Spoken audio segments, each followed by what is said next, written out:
अरे सुन ले रहे, नहीं था कहाँ से आया कि पत्रकारिता कर रखा है? अरे गोबर को चमनप्राश समझ के खा रहे हो? अकल है तुम्हारे में? अगर वो बिल्किस बानो की जगह तुम्हारी बहन होती तो तुम क्या करे? फिर हम कह रहे वो तुम्हारी बहन है। फिर सुनो पहले बात, तुम जैसे दलालों ने हमारा कुत्तों से भी ज्यादा भौंकने वाले पत्रकारों ने देश को बेरागरक कर दिया। तुम है भाई बात, आप लोग आतंकवादी से ज्यादा गए गुजरे हो। मैं कह रहा हूँ अगर बिल्किस बानो की जगह आप होती, आप भी महिला हैं, अगर आपके बच्चे को आप गर्भवती होती, आपके बच्चे को पटक कर मार दिया गया होता, अगर भाजपा का नेता 11 बलात्कारी होते तो आप क्या कहते?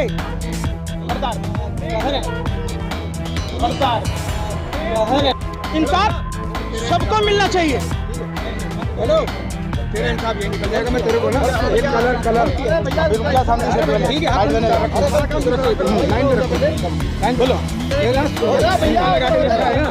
टीका और थोड़ा ना शब्दों का ये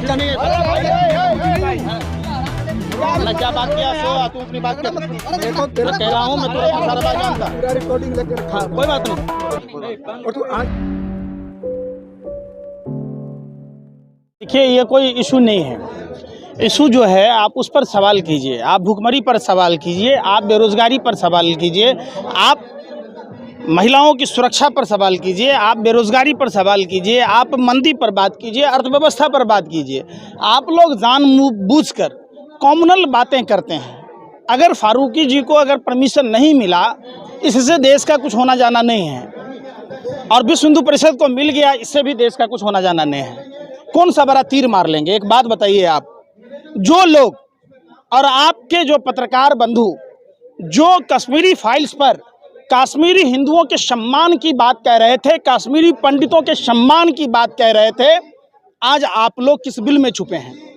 100 से अधिक दिन हो गए, कश्मीरी पंडित भाई आज भी कमिश्नरी ऑफिस के बाहर धरना प्रदर्शन दे रहे। 2 महीने हो गए, ये तीसरे महीना ऐसा आने वाला है जिसमें उनकी वेतन बंद है, उस पर आप सवाल नहीं पूछते।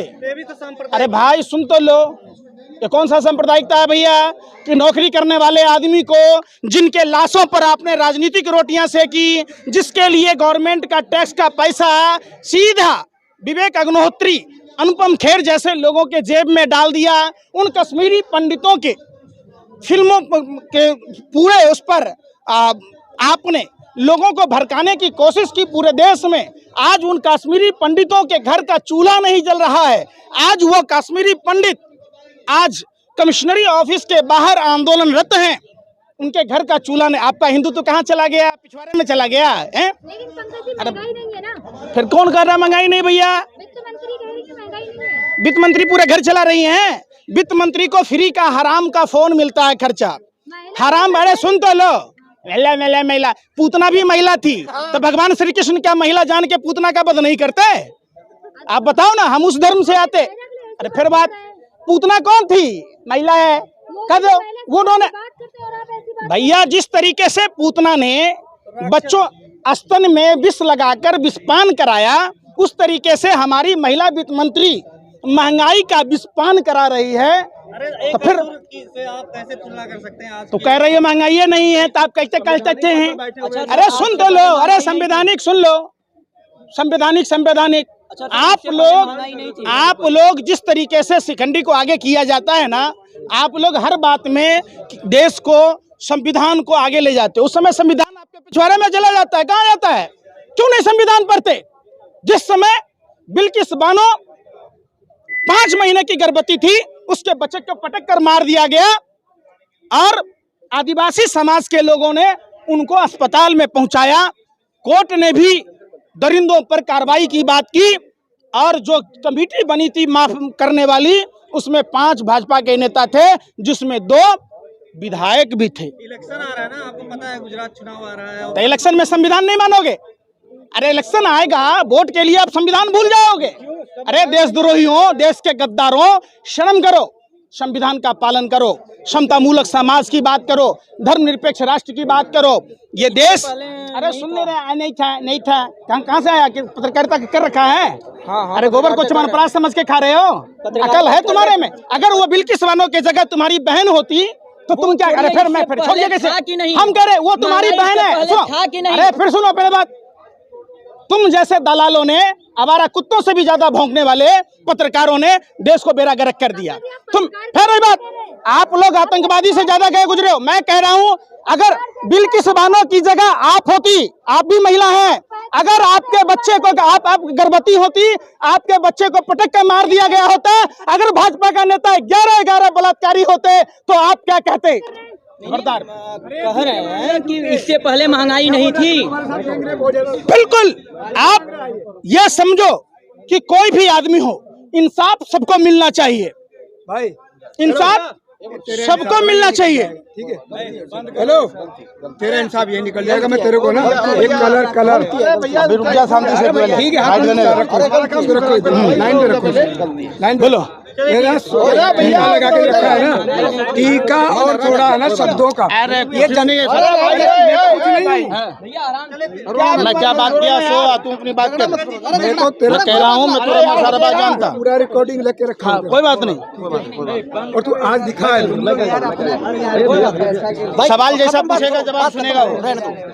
लो भाई, खत्म करो। पंकज जी, आप एनडीटीवी को अडानी ने शेयर पर ले लिया है, क्या कहेंगे? क्या 2024 चुनाव आ रहा है, इसको देखते हुए कुछ किया जाए? मांग रहा है उससे देखिए, कंपनी खरीद लेना, रवीश कुमार जैसे ईमानदार पत्रकार निश्चित तौर पर उसे खरीद नहीं पाया, तो निश्चित तौर पर आप समझ सकते हैं कि जिस लोन के माध्यम से चैनल को खरीदने की कोशिश की गई और मैक्से पुरस्कार से, जो नोबेल पुरस्कार जैसा है, तो उनको मिला है। अब उनकी जो आगे की क्या होती है रणनीति, प्रणव राय जी क्या करते हैं, उसमें तो ज़्यादातर हिस्से उसके हैं, उस पर बात की बात है। लेकिन देश में अभी बात आपको साफ करने की बात है बेरोजगारी पर, कि रोजगार का अगर सृजन नहीं होगा तो कोई भी युवा देश का भविष्य होता है, और देश का भविष्य जब खतरे में है तो निश्चित तौर पर देश के युवाओं के बारे में सोचा जाना चाहिए। 2020 और 22 के आंकड़े आप देखेंगे तो बहुत सारे रोजगार, चाहे कोल इंडिया हो, LIC हो, तमाम में पद घट गए।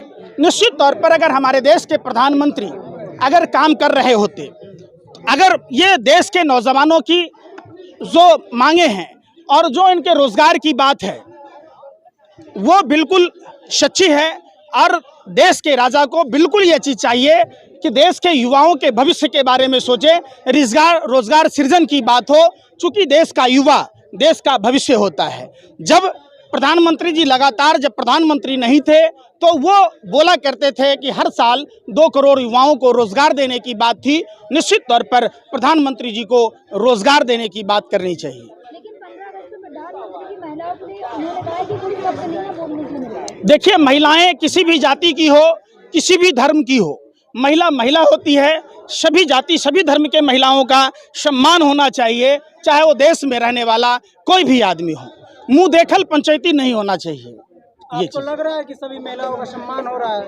अब ये तो आपको भी लग रहा है, आपके भी आंखें हैं, आप भी देख रहे हो। आप ही उन घटनाओं पर बताओ कि क्या वो सही हो रहा है। 2 करोड़ रोजगार की बात की थी सरकार ने, लेकिन सरकार फेल हो चुका है। 2 करोड़ क्या 2 लाख को रोजगार नहीं दे। सरकार ने सरकारी आंकड़े सदन के अंदर में जो दिए, जिसमें 7 लाख लोगों को ही रोजगार दे पाए, तो वो कोई को रोजगार नहीं है तो पकौड़े बेच लो, चाय बेच लो।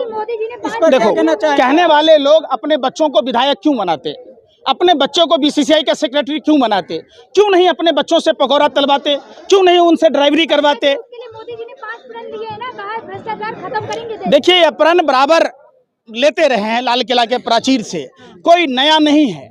तो जो प्रण लिए वो प्रण बताइए कि किस साल का प्रण पूरा हुआ, उस पर सवाल पूछिए। 1-2 मिनट पंकज जी, ऐसा है कि अभी पकौड़े वाली जो बात है मोदी जी को बहुत घेरा जा रहा है, लेकिन आज से पहले हमने टीवी डिबेट में ही देखा। 2 मिनट पहले सवाल सुनिए। टीवी डिबेट में देखा था कि यही बात बाला साहब ठाकरे ने भी कही थी कि जो, लेकिन ये जो पकौड़े वाली बात हमने कई पार्टियों को देखा है, जहाँ तक हमने देखा है। अब तेल का दाम क्या है? अरे सुन तो लो, तुम्हारा सवाल ही खत्म नहीं होना। तेल के दाम क्या है, बेसन के दाम क्या है, प्याज के दाम क्या है, गैस के दाम क्या है, तो अब क्या पकौड़ा बिक पाएगा? तो फिर बेतुकी सवाल नहीं करो। महंगाई नहीं थी। महंगाई तो जब सुनो 2014 से पहले भी महंगाई थी, तो उस महंगाई पर जो नग्न प्रदर्शन करते थे, जो चूड़ियां भेजा करते थे, आज 21-22 की जो महंगाई है उनको क्यों नहीं दिखाई देती है? पहले की सरकार, सुनो ना, जो महंगाई थी तो अब आप कह रहे हो कि देश में लग रहा है, तो पहले क्या मनमोहन सिंह जी की सरकार में जो पैसे आते थे तो वो क्या स्विस बैंक में जाते थे, अब नहीं जा रहे? अरे तुम्हें पता है? नहीं, फिर वही वो पूछ स्विस रहा बैंक में हूँ, जाते फिर थे ना। पत्रकारिता करते हो। नहीं, नहीं। अभी कोरोना काल में 3 कर रहे हो, सुनो पहले आप बात। पहले ये अरे बताइए। सुन नहीं रहा, लो नहीं कर रहे हो, सुनो पहले बात। 3.12 गुना स्विस बैंक में कालाधन बढ़ गया। कौन है जो 17 बैंकों में फ्रॉड करके 34,500 करोड़ रुपया बधवा ग्रुप ने गबन किया? कौन है ऋषि अग्रवाल? क्या ये कालाधन की श्रेणी में नहीं आता कि बैंक लूट लिया? आप नीरव मोदी, मेहुल चोकसी पर सवाल नहीं करते, आप ऋषि अग्रवाल पर सवाल नहीं करते, आप सिर्फ अपनी बात बताते हैं। विपक्ष को जिस तरीके से घेरा जा रहा है,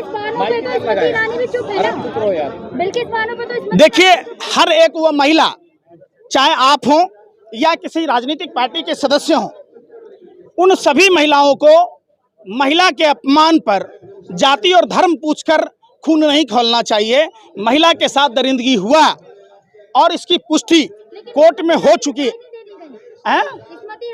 ये बात आपको स्मृति ईरानी से पूछना चाहिए, जयप्रदा से पूछना चाहिए, आपको जाके जया बच्चन जी से पूछना चाहिए।